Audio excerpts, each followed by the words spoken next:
Yo, this is Jay from Str8 Gaming, and in today's video, we're going to be doing our first mock draft of the 2025 NFL draft season. So as you guys know, the draft is coming up here pretty soon. Pretty interesting thing here. A lot of people do this. It's all opinion based. So this is how I think the draft's going to go. I'm not saying this is 100% what teams should do.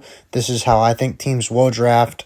They should draft, all that type of stuff mixed in, and I'll give reasons as to why. We're going to talk about each player for about 35 seconds as to why the team should take him, where they played, things like that, team needs. So let's go ahead and get right into it, starting off with the first pick, the Tennessee Titans. I have them going Abdul Carter, edge rusher out of Penn State. And, the Titans just have a lot of holes on their team, a lot of things that they could do to potentially fix it.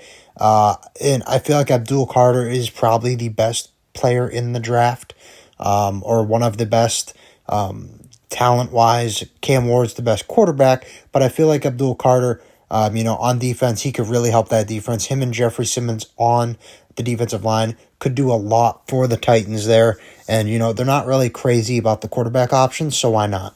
Number 2, I have the Browns taking Cam Ward, quarterback out of Miami. Don't really got a choice here. Sure, they do have Deshaun Watson, but Deshaun Watson not playing good.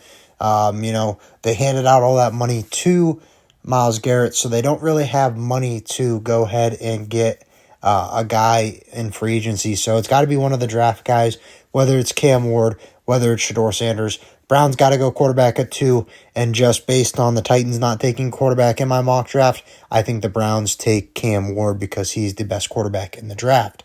At 3, I have the Giants selecting Travis Hunter, wide receiver / cornerback, defensive back, whatever you want to call him. He played at Colorado. This was the Heisman winner. This is the guy that everyone's talking about. He plays both sides of the ball. It'll be interesting to see if he plays both sides in the NFL. But similar to the Titans, the Giants just got so many issues defensively, offensively. Sure, could they go quarterback here? Yeah, maybe. But I feel like in this spot, you just kind of got to go best available, and that's where Travis Hunter falls into play at. Number 4, the New England Patriots, they're going to take Ahmad Membu, offensive tackle out of Mizzou. So he wasn't really the best tackle going from the start of the whole draft process and all that. That was Will Campbell. But Membu had a really good combine, really good measurables, and he was honestly kind of the tackle 2. So he was like right behind Campbell. But when Campbell measured in a little bit shorter than expected, and Membu kind of had a good combine, so that shoots him up boards, in my opinion. At 5, I have the Jaguars selecting Mason Graham, defensive tackle out of Michigan. And Mason Graham, best defensive tackle there. Jags are kind of in a spot where they kind of got to go best available. They don't need a quarterback, so that's not going to be Shedeur Sanders. And honestly, at this point of the draft, best available, in my opinion, will probably be Mason Graham. He's the best defensive tackle in the draft. A little bit undersized, but hey, Aaron Donald proved that undersized and a defensive tackle doesn't really matter. As long as you got good pass rush moves and things like that, you could still be good even with being undersized. At 6, I have Shedeur Sanders going to the Las Vegas Raiders. Quarterback out of Colorado. Raiders, they need a quarterback. Sure, did they sign or trade for Geno Smith? Yes. Geno Smith is not under contract for more than 1 year. So with them potentially not being able to get a deal done, maybe they just go ahead, take a chance on the quarterback, try to get a quarterback of the future. Maybe he sits a little bit, learns better. Maybe that helps him. But overall, I just think at this position, the Raiders, they could do a lot of things. They could go Gentry because they need a running back as well. But if Shedeur is there, I got a feeling they're going to go Shedeur. At number 7, I have the Jets selecting Jahad Barron from the Texas cornerback. He was honestly a really good corner. Before the combine was not the cornerback 1, that was Will Johnson. But he had a good combine, kind of got some eyes on him more. And, I could see this happening. I think he would be a good pair with Sauce Gardner on the other side of the field. And defensively, the Jets need to fix the defense. They just did get a defensive-minded coach, so maybe they lean defense in the draft in the first round at least. Number 8, I have the Panthers selecting Tetairoa McMillan, wide receiver out of Arizona. And this is the wide receiver 1 after Travis Hunter. Travis Hunter's different. I don't really list him as a wide receiver fully because he could play both sides of the ball. Quite honestly, I think he'll play defense in the NFL more than wide receiver. So in my opinion, Tetairoa McMillan is your wide receiver 1. He's big, quick, good hands, and, that's exactly what the Panthers need. They go ahead and get Bryce Young another weapon, a guy that he could throw the ball to. Maybe that'll help his development. So it just makes sense at 8 if McMillan is available. At number 9, I have the New Orleans Saints taking tight end Tyler Warren from Penn State. Tyler Warren was the best tight end in all of college football. And at this position, if you look at the Saints roster, they just got a lot of holes. They kind of just need to focus on getting younger.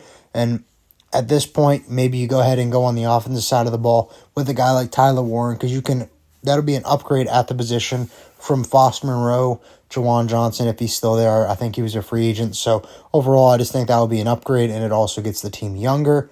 At number 10, the Bears, they go ahead and select Ashton Jeanty, running back from Boise State. Ashton Jeanty, by far the most gifted player in this draft from an offensive standpoint. So with that being said, for him to fall to 10, I think this is a no-brainer for the Bears. The Bears kind of addressed most of their needs in the offseason via trades, free agency, things like that. They went ahead and got a better offensive line. So now go ahead and getting a running back improvement. That would take the pressure off of Swift and Williams, and Jeanty potentially be the starter. New franchise guy in Chicago. 11, the 49ers are going to select Will Campbell, tackle out of LSU. So, like I was saying, this is a guy who he kind of tested in a little bit smaller arms, not as tall, not as big as you'd expect for a tackle.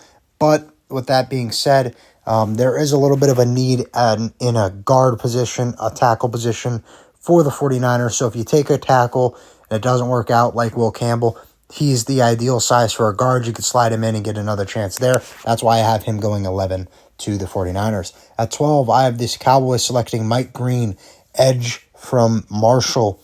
Mike Green, guy, he's going to need a little bit of work in the run game, but in the pass game, this guy is ridiculous. If you pair him up with Micah Parsons, that'll be crazy, especially in third down passing situations. It also makes sense with the loss of DeMarcus Lawrence. You're filling a hole that you will need to fill at some point. So it makes sense. And I think with Micah Parsons on the other side, it gives you time to kind of develop a little bit more of a run game or a run defense for Mike Green. 13, I have the Dolphins selecting Kevin Banks Jr., offensive tackle out of Texas. Banks, really good guy. He's honestly probably my favorite. I watched a lot of film on him. I think he'll be good. And, anything to protect Tua. You want Tua to be healthy. When Tua's healthy, the team's at their best. And, Devon Achane's a good running back, so you improve the offensive line. I think it just makes sense here. Take an offensive lineman. Maybe that works out, and keeping Tua healthy and gives your offensive line better and more holes for the running back to run through. That's my opinion there. 14, I have the Colts selecting James Pierce Jr., edge out of Tennessee. So the Colts, they kind of addressed the secondary in free agency. That's why I have them going edge here in the draft. And I know they just went edge last year in the draft, but you need two of them. So you can put them on other sides or the opposite sides of each other. And I think this would be a good pass rush. Pierce is really good, kind of has a little bit of character issues, which is why he slips a little bit. But I keep him up there with Mike Green. I don't think there's much of a difference between the two. At 15, I have the Atlanta Falcons selecting Will Johnson, cornerback out of Michigan. So, like I was saying, Will Johnson was kind of regarded as the best cornerback in the draft from the start of the whole offseason and all that. With the combine happening, kind of moved him down a little bit. So, for him to fall to 15 and pairing him up with A.J. Terrell in that Falcons secondary, I think that would be good. The offense is still good. The O-line's still good. Still got a good run game. Still got receivers, and you're hoping Penix can take the next step. So I think that's a good defensive pick at 15. At 16, I have the Arizona Cardinals selecting Malachi Williams from Georgia, edge rusher. So he's good. The Cardinals just took Marvin Harrison in the first round, so they kind of probably want to focus on the defense, as the defense really isn't that good. Getting edge rusher, getting Malachi Williams would do that. You have it actually a little bit of an identity on the defensive side of the ball, and, you could pressure the quarterback. Maybe he's a good run stopper too. At 17, you got Shamar Stewart, edge, going to the Bengals. He played at Texas A&M. Shamar Stewart, he's really good. I think he's good. He's kind of the opposite of Mike Green. Really good in the run game, not so much in the pass game. And, with the Bengals having the one edge rusher retire and now telling Trey Hendricks that he can request the trade. So it just makes sense for them to go edge here, because if they do end up trading Hendricks, that's going to open up both edge spots. So they go ahead and kind of replace a hole that they made themselves in a way. And then 18, you got the Seattle Seahawks selecting Jahad Campbell, linebacker out of Bama. He's probably the best linebacker in the draft. And, that's a need for the Seahawks, as they kind of still got a good offense. They brought in Darnold and Kupp, and they still got JSN. So I think this will be a focus on the defensive side for the draft. They kind of got younger at quarterback by moving off of Geno, which was a problem. They were talking about what are they going to do for when Geno isn't good anymore, or when he hangs it up. They already addressed that, so it makes sense to go defense at pick 18. At 19, I have the Buccaneers selecting Malachi Starks, safety out of Georgia. And he's good. He kind of fell a little bit in the draft rankings because of poor combine, I think it was. So overall, he's still good. And, with the Buccaneers bringing back Chris Godwin, they kind of let their defense slip a little bit. So I definitely think they'll go defense here. Whether it's Starks or a different player, I can't tell you there. I think they go Starks to help with that secondary. You can use him as a slot as well. He does have some experience there. At 20, I have the Denver Broncos selecting Luther Burden, wide receiver out of Mizzou. It's a need. You need a wide receiver. He's the best receiver, or second best receiver, if you want to count Travis Hunter, then third best receiver. He's one of the best receivers in the draft, so it makes sense to take a dart throw here in the draft and go after a need. He played really well, not so much last year, but 2 years ago, his numbers looked a lot better. And if you turn on the film, he still played well. The film still looks good. So Luther Burden at pick 20 to the Broncos, I think, will be a steal. At 21, I have the Steelers taking Walter Nolan out of Ole Miss, defensive tackle. This guy is a beast in the run game, and with Cam Hayward getting older, it just makes sense. You want to try to get another guy that you could learn a little bit, maybe learn for a year, maybe two if Hayward can stay playing at a high level and starting. But Nolan, I think he'll fit in well with that Steelers culture. And, you got a year to learn behind one of the best guys to ever do it in Steelers defensive line history, in my opinion. At 22, the Chargers, they go and select Donovan Ezeruku, edge out of Boston College. I just think they go with this pick because of the fact that they cut Joey Bosa. Sure, they did bring back Khalil Mack, but Khalil Mack's not exactly young, so you kind of need to prepare for the future after some of these guys. So it makes sense going edge at pick 22, trying to fill a hole that you already had with Bosa walking, and maybe he could take over for Mack when Mack does hang it up. At 23, the Packers select Emeka Egbuka, wide receiver out of Ohio State. It's no surprise here. The Packers, once again, in need of a wide receiver. I feel like he would fit in really nice next to Jaden Reed. Christian Watson's always hurt, so I don't even want to really count him. Romeo Doubs, he's all right. Probably not a wide receiver one. Don't really want to count on him to do that. So with him and Reed, I think they could work really well with Jordan Love throwing them the ball. So I think it just makes sense at pick 23 if Egbuka is there to make that pick. Next, 24, the Vikings, they go and select Kenneth Grant, defensive tackle out of Michigan. And he played really well too. When it comes to him and Walter Nolan, they're kind of like in the same tier. It's kind of whoever you want to pick to go first. And I think Nolan's a little bit better in the run game, so that's why I picked him to go higher. But Vikings overall, they already had a good defense, so why not keep adding to that? The offense is still going to be good. You're counting on J.J. McCarthy to look good. You got a good offensive-minded head coach, so why not? Makes sense to go defense, in my opinion. At 25, the Texans select Josh Simmons, offensive tackle out of Ohio State. And, it makes sense because they moved off of Lermy Tunsil, and with how bad the offensive line was last year, moving off of Tunsil, that was kind of really your only piece on the offensive line. So it makes sense that they go ahead and replace that hole by drafting an offensive tackle here in the first round. He's good. Had a good combine, kind of shot his projection up the board a little bit. So overall, not a bad pick in my opinion. At 26, I have the Rams selecting Colston Loveland, tight end out of Michigan. And, Colston Loveland, in my opinion, is underrated. Everyone talks about Tyler Warren. I think Colston Loveland is a little bit closer to Tyler Warren than people want to admit. Loveland's really good in the pass game. And, the Rams, they're close. I mean, they made it to the NFC Championship game last year, and they were pretty much one play away from going to the Super Bowl. So I feel like they're going to go all in, take a chance on offense. He probably would end up being better than Higbee, so I could see that pick working out and making sense. At 27, the Ravens select Matthew Golden, wide receiver out of Texas. Golden had a good 40 at the combine. Honestly, had a good combine all around. Really shot him up the draft boards. And the Ravens, they are always in need of a wide receiver. It feels like Zay Flowers is not really your traditional wide receiver 1. And Rashad Bateman, he's probably a good wide receiver 2 rather than a wide receiver 1. So taking a chance on Golden here, maybe he's your wide receiver 1. Maybe that gives you the offensive firepower that you need to get over the Bills in the playoffs. That's probably their thinking there. At 28, the Lions select Jalen Walker, linebacker out of Georgia. And he was good as well. So the Lions, their offense is good. They didn't really lose much on the offense.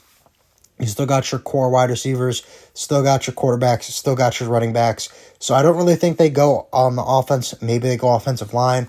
But defensively, I think that's where they go. They did just lose their defensive coordinator, so they're going to look for anything they possibly can to make that defense as good as it was. I don't think it'll be as good as it was last year, but with a Walker, that'll help.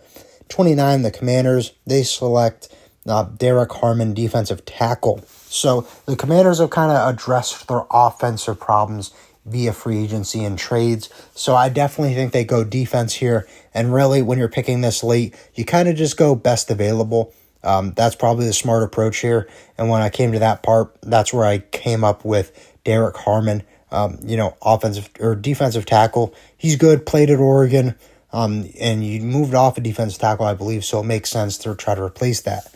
At 30, the Bills select Darius Alexander, defensive tackle out of Toledo. And Darius Alexander is really underrated. Another guy that is really good in the run game.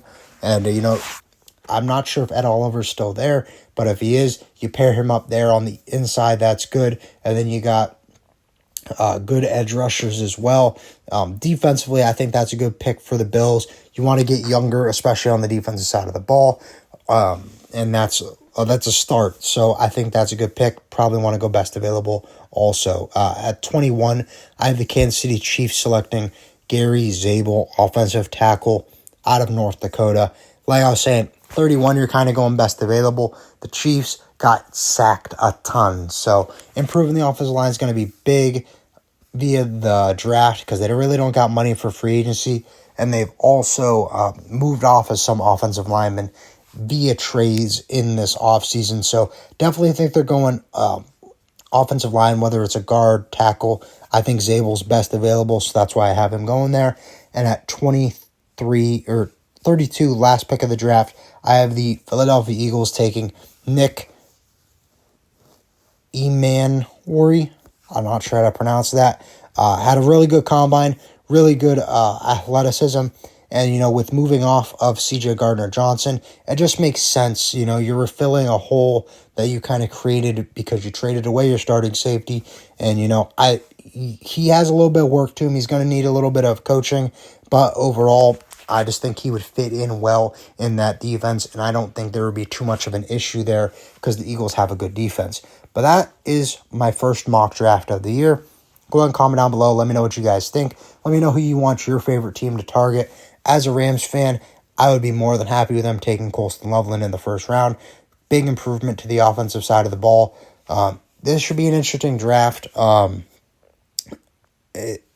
not as many quarterbacks as last year, so it's definitely interesting. There's really no set first overall pick, So yeah, interesting video here, but that's all we got. So if you enjoyed, please remember to like and sub for more Madden content, and we'll see you in the next video. Bye, guys.